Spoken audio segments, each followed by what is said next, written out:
Hello बच्चों, कैसे हो? Welcome to alpha institute. मेरा नाम प्रीतेश सर है। मैं आपको फिजिक्स पढ़ा रहा हूँ। हमने चैप्टर 1 और चैप्टर 2 कंप्लीट कर दिए है। उसमें सब थियरी, सब एग्जाम्पल और सब एक्सरसाइज के सम्स हमने इंक्लूड किए हैं। वो सब अभी देखने का बाकी है, तो प्लेलिस्ट में सब वीडियो रखे हुए हैं, उसमें से आप देख सकते हो। सबसे पहले तो अभी तक आपने सब्सक्राइब नहीं किया है तो सबसे पहले सब्सक्राइब करो कि जैसे मैं नया वीडियो रखूं तुरंत आपके पास पहुंच जाए। और ये वीडियो आपके मित्रों को भी शेयर करो और उनको भी सब्सक्राइब करवाओ। दूसरा, ये जो भी मेरी हैंड रिटन नोट्स है वो आपको लिखने की जरूरत नहीं है, वो आपको डिस्क्रिप्शन बॉक्स में मिल जाएगी। ओके, तो आज हम थर्ड चैप्टर शुरू करने जा रहे हैं, चैप्टर नंबर 3 फिजिक्स में, और उसका नाम है करंट इलेक्ट्रिसिटी। क्या नाम है? Current electricity. First of all हम उसके बारे में यानी इंट्रोडक्शन में से कौन कौन से शॉर्ट क्वेश्चन, कौन कौन से एमसीक्यू आ सकते हैं वो हम कवर करेंगे। पहले तो जो करंट होता है वो किसके कारण बनता है, किस कारण से, किससे बनता है?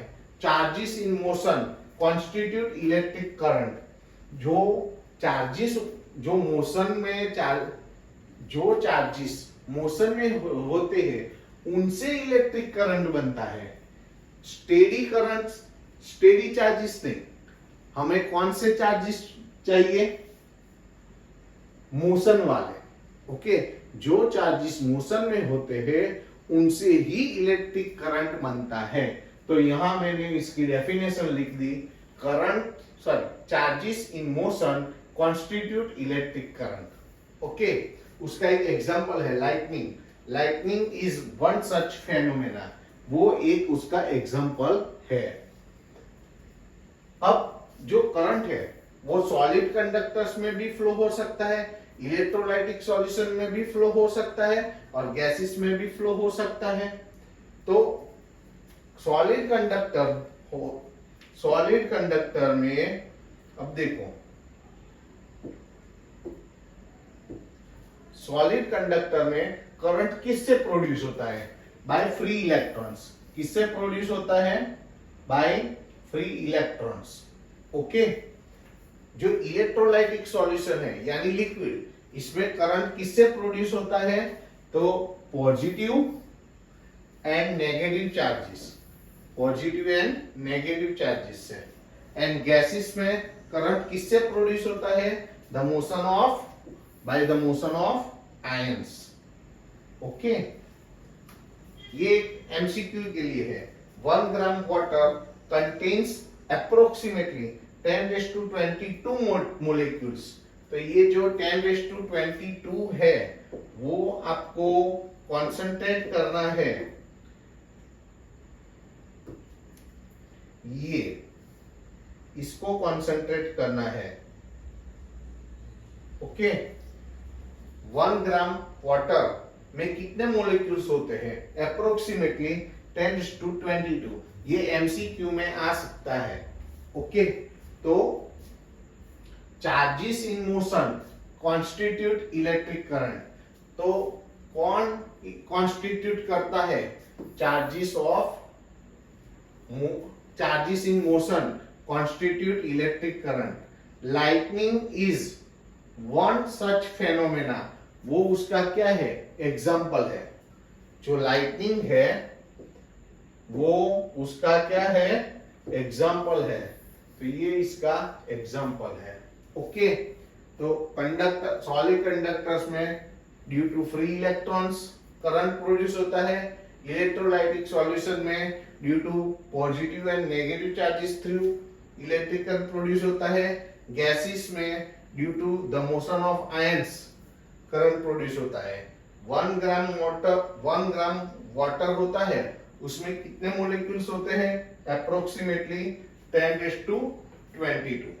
ओके, तो ये जनरल इंट्रोडक्शन है। अब हम इलेक्ट्रिक करंट के बारे में ज्यादा लेंगे। देखो, explain about electric current. Electric current के बारे में हमें लिखना है। तो charges are proportional with the time. Always charges होते हैं वो electric current charges are proportional with the time. जो चार्जेस होते हैं वो टाइम के साथ डायरेक्टली प्रोपोर्शन में होते हैं। तो यहाँ मैथमेटिकल फॉर्म में लिखा Q directly proportional to T। यहाँ पर प्रोपोर्शन को निकाल दिया तो इक्वल टू I आएगा। तो इसमें से I को सब्जेक्ट कर दो, T डिवाइड हो जाएगा, तो I is equal to Q by T।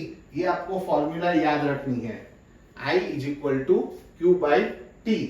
Otherwise ये भी फॉर्मूला इंपॉर्टेंट है, इसको भी याद रखना है, Q is equal to IT। ये भी इंपॉर्टेंट है, Q is equal to IT और I is equal to Q by T। तो ये दोनों फॉर्मूला आपको काम लगेगी, ओके, काम में आएगी। एवरेज करंट के लिए हमें लार्ज क्वांटिटी में चार्ज और लार्ज क्वांटिटी में टाइम लेना पड़ेगा। तो एवरेज करंट तो हम लेस देन ग्रेटर देन वाली साइन से इंडिकेट कर सकते हैं। अगर हमें इंस्टेंटेनियस करंट चाहिए at any time t, definite current चाहिए, तो हमें ये जो डेल्टा t है, जो टाइम रेंज है, उसको हमें ये जो टाइम इंटरवल है उसको छोटा करना पड़ेगा। तो limit delta t tends to 0, यानी हो सके इतना टाइम इंटरवल स्मॉल लेंगे, नियर टू 0, इसके साथ लिमिट लगा देंगे। तो ये जो बड़ी क्वांटिटी है उससे वो छोटी क्वांटिटी में कन्वर्ट हो जाएगी। तो ये डेल्टा है उसकी जगह d हो जाएगा, dq अपॉन dt, वो I। तो ये भी I की फॉर्मूला है, I is equal to dq by dt। इसको ऐसे भी बोल सकते हैं, Q का derivative with respect to time, it is called electric current. Derivative of charge with respect to time, it is called electric current. dq by dt, charge का derivative electric current है, उससे उल्टा dt को इस तरफ ला दो, ये d निकल जाएगा तो सम इंटीग्रेशन आ जाएगा। इस तरफ से डेरिवेटिव निकालेंगे, सम इंटीग्रेशन आएगा, तो integration I dt is equal to q। तो ये दोनों फॉर्मूला आपको याद रखनी है, चार्ज का डेरिवेटिव यानी करंट और करंट का इंटीग्रेशन यानी चार्ज। वो आपको आगे के चैप्टर में भी काम आने वाला है। करंट क्या है? Current is a scalar quantity. Current कैसी क्वांटिटी है? स्केलर। आई के ऊपर हम एरो नहीं करेंगे। तो ये करंट के बारे में इंफॉर्मेशन हुई। तो कितनी कितनी formula, Q is equal to I T, I is equal to Q by T, I is equal to DQ by dt and integration I dt is equal to Q। ये जो चार फॉर्मूला है जिसको मैंने फ्रेम किया है, वो चारों फॉर्मूला बहुत बहुत बहुत इंपॉर्टेंट वाली है। ओके, अच्छा, उसके बाद अभी भी कंटिन्यू इलेक्ट्रिक करंट के बारे में हम लिखते हैं। If electric field is applied to a solid conductor, अगर कोई सॉलिड कंडक्टर को हम इलेक्ट्रिक फील्ड अप्लाई करें तो क्या होगा?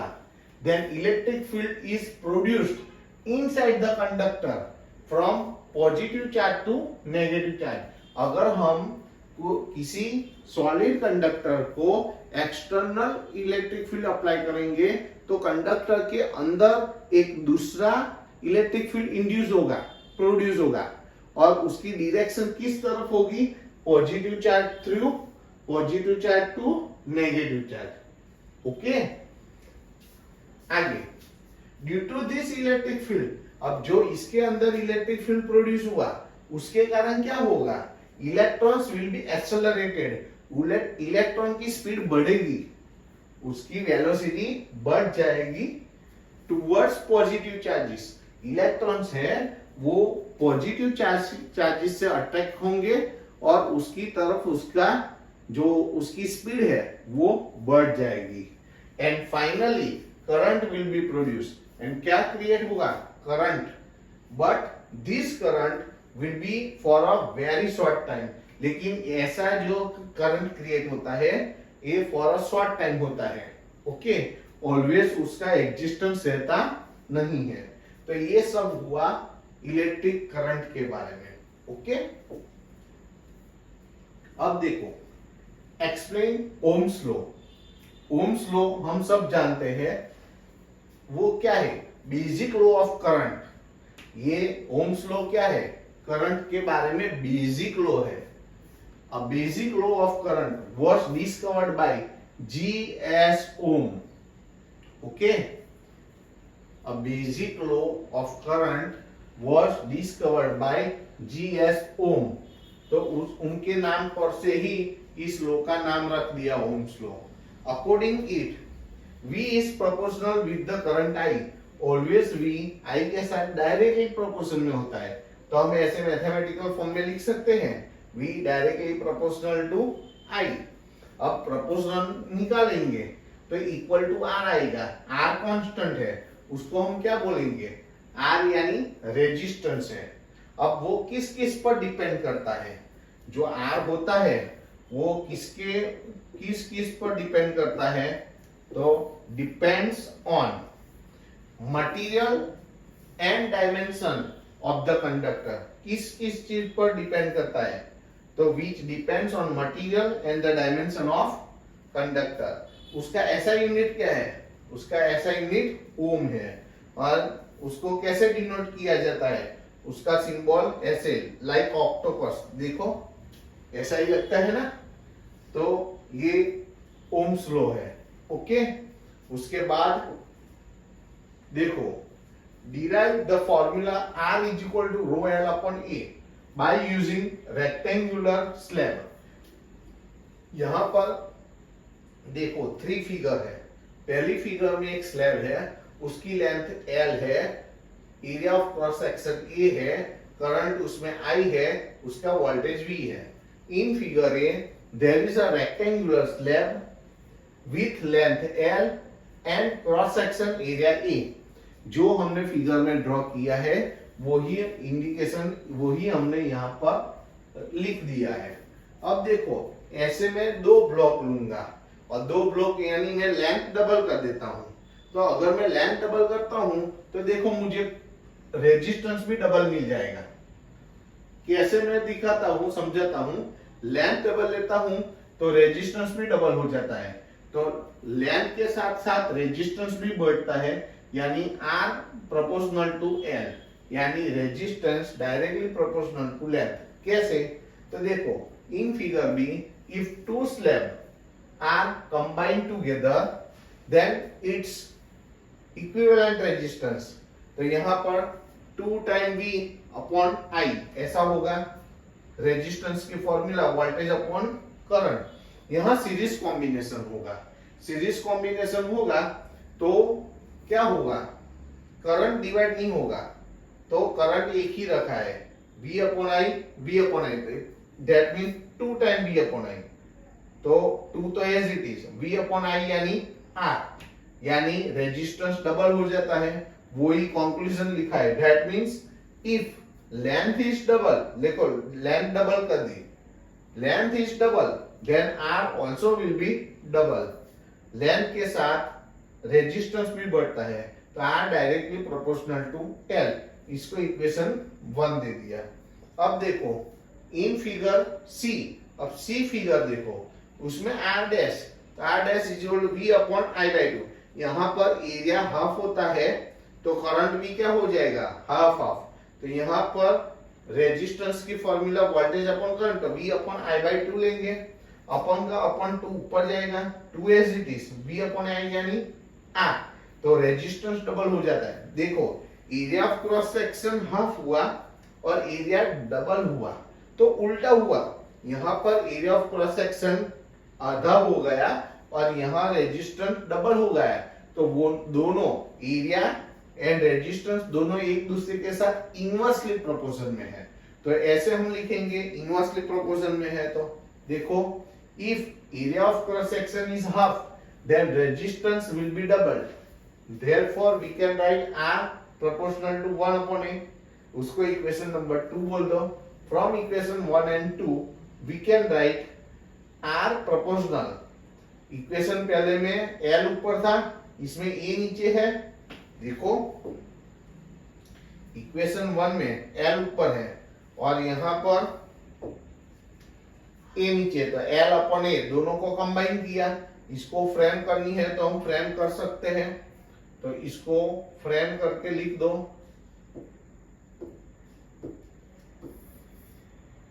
ओके, तो यहां से प्रोपोर्शन निकालेंगे तो इक्वल टू रो आएगा। रो एक कांस्टेंट है। रो क्या है? रो को हम क्या बोलते हैं? रेजिस्टिविटी। रो को हम क्या बोलते हैं? रेजिस्टिविटी बोलते हैं। रो किस किस पर डिपेंड करता है? अब देखो, रो किसके पर डिपेंड करता है? तो rho depends on material of conductor but not on dimension. देखो, जो रेजिस्टर था वो दोनों पर डिपेंड करता था। वो मटेरियल पर भी डिपेंड करता था और डायमेंशन ऑफ कंडक्टर पर भी डिपेंड करता था। देखो रेजिस्टेंस के बारे में मैंने लिखा है आगे। रेजिस्टेंस है वो मटेरियल एंड डायमेंशन दोनों पर डिपेंड करता था, लेकिन रेजिस्टिविटी है, एमसीक्यू में आ सकता है, लेकिन रेजिस्टिविटी है वो मटेरियल ऑफ कंडक्टर पर डिपेंड करता है, लेकिन but not on it's dimension, लेकिन वो डायमेंशन पर डिपेंड नहीं करता है। ओके, अच्छा, उसके बाद देखो what is current density and derive J is equal to sigma A. Current density की फॉर्मूला डिराइव करनी है और ये मेरे तरफ से आपको आईएमपी ये आपको तैयार रखना है, तो ये बहुत इंपॉर्टेंट है। तो इसको मैं आईएमपी लिख देता हूं, आपको प्रॉपरली उसको तैयार करना है। अब देखो करंट डेंसिटी की पहली डेफिनेशन है, current per unit area is called current density. Current per unit area current per unit area is called current density. It is denoted by J. उसको कैसे इंडिकेट किया जाता है? Small j. Formula, it's formula will be J is equal to I upon A। तो यहाँ वही हुआ ना, current per unit area is equal to current density J, उसके ऊपर से उसका यूनिट हो जाएगा। Its unit will be current यानी एम्पियर और एरिया यानी metre square, ampere per metre square. अब ये फॉर्मूला हमें डिराइव करनी है, तो इसके लिए हम ओम्स लॉ अप्लाई करेंगे। अकॉर्डिंग टू ओम्स लॉ हमें ये तो पता है V is equal to I R, और V की और R की वैल्यू रखनी है। V is equal to EL, मैंने आगे V is equal to ED, V idiot ऐसे करके मैंने याद रखवाया है ना। तो V is equal to D की जगह यहाँ L है, length. V is equal to EL रखा है। आई वैसा का वैसा R की वैल्यू अभी इसकी अगली थियरी में हमने डिराइव की है, R is equal to rho L upon A। दोनों वैल्यू यहाँ पर रीजन में लिखी हुई है। अब दोनों तरफ L कैंसिल हो गया। अब मैं क्या करता हूँ, देखो इधर लिखा है, आपको तो इसके नीचे कंटिन्यू करना है। मैं इधर पार्टीशन लगा के लिखता हूँ, तो E वैसा का वैसा लिखा है, रो इस तरफ नीचे आ गया और राइट साइड में क्या बचा? I अपॉन ए। देखो अब हमें पता है I अपॉन ए यानी, देखो यहाँ पर I अपॉन ए यानी क्या होगा? I अपॉन ए यानी J, और 1 अपॉन रो यानी सिग्मा। ये सिग्मा यानी कंडक्टिविटी। सिग्मा क्या है? कंडक्टिविटी। तो वो भी लिखना है तो आप लिख सकते हो I upon A is equal to J and 1 upon rho is equal to sigma. तो वो भी आपको लिखना है, तो आप लिख सकते हो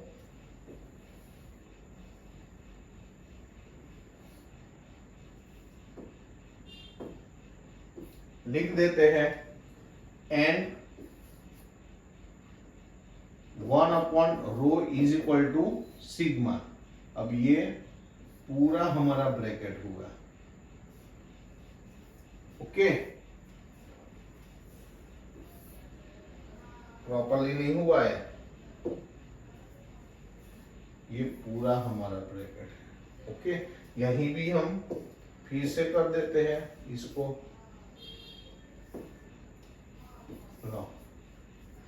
आई अपॉन ए की जगह जे लिखा एंड, ये एंड लिखा है, और 1 अपॉन रो की जगह मैंने सिग्मा लिखा है। सिग्मा यानी क्या है? कंडक्टिविटी। ये फॉर्मूला तो डिराइव हो गई, नीचे लिखना है तो लिख सकते हैं वेयर सिग्मा यानी क्या है? कंडक्टिविटी। कंडक्टिविटी,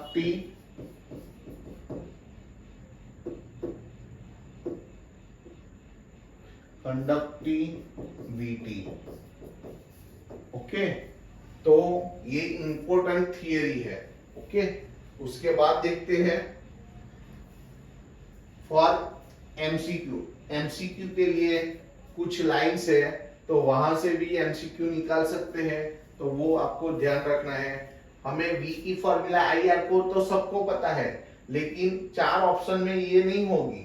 उन लोगों ने क्या किया, आई वैसा का वैसा, आर की वैल्यू रखी है रो एल अपॉन ए, तो क्या हो गया आई रो एल अपॉन ए। अब देखो वोल्टेज की फॉर्मूला और 4 ऑप्शन में ये लिखा होगा तो आपको समझ भी नहीं आएगा, अरे ऐसी फॉर्मूला है, लेकिन यहाँ क्या किया है, वही फॉर्मूला है V is equal to I R, लेकिन R की वैल्यू रखी है। देखो तो एक बार मैंने बोल दिया तो दूसरी बार आपको जब आएगा तो आपको ध्यान होगा, ओके। अच्छा, अब ये 3 लाइन देखो। हमारा जो डोमेस्टिक अप्लायंसेस, हमारे घर में जो इलेक्ट्रिक साधन होते हैं, उसमें जो सर्किट होते हैं इलेक्ट्रिक सर्किट घर में, उसमें कितने ऑर्डर का करंट यूज होता है, तो इन ऑर्डर ऑफ एम्पियर। एम्पियर में करंट यूज होता है 5 एम्पियर, ऐसे होता है ना यूज हमारे घर के डोमेस्टिक पर्पस के लिए। जो लाइटनिंग होती है नेचुरली, जो लाइटनिंग होती है उसमें करंट किस ऑर्डर का होता है, in order of tens thousands of amperes. Tens thousands of amperes order में करंट होता है। और इन आवर नर्व्स, हमारी बॉडी में जो नर्व्स होती है उसमें करंट किस ऑर्डर में होता है, माइक्रो एम्पियर ऑर्डर में होता है। तो ये माइक्रो एम्पियर, तो माइक्रो एम्पियर है, तो इसको भी आपको कंसंट्रेट करना है। तो यहाँ पर माइक्रो ऑर्डर ऑफ, पूरा लिखते हैं यहाँ, ऑर्डर ऑफ माइक्रो एम्पियर्स, यहाँ ऑर्डर ऑफ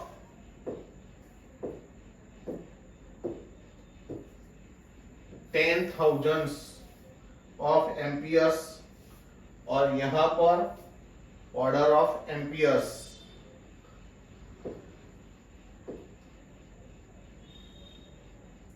वहां पर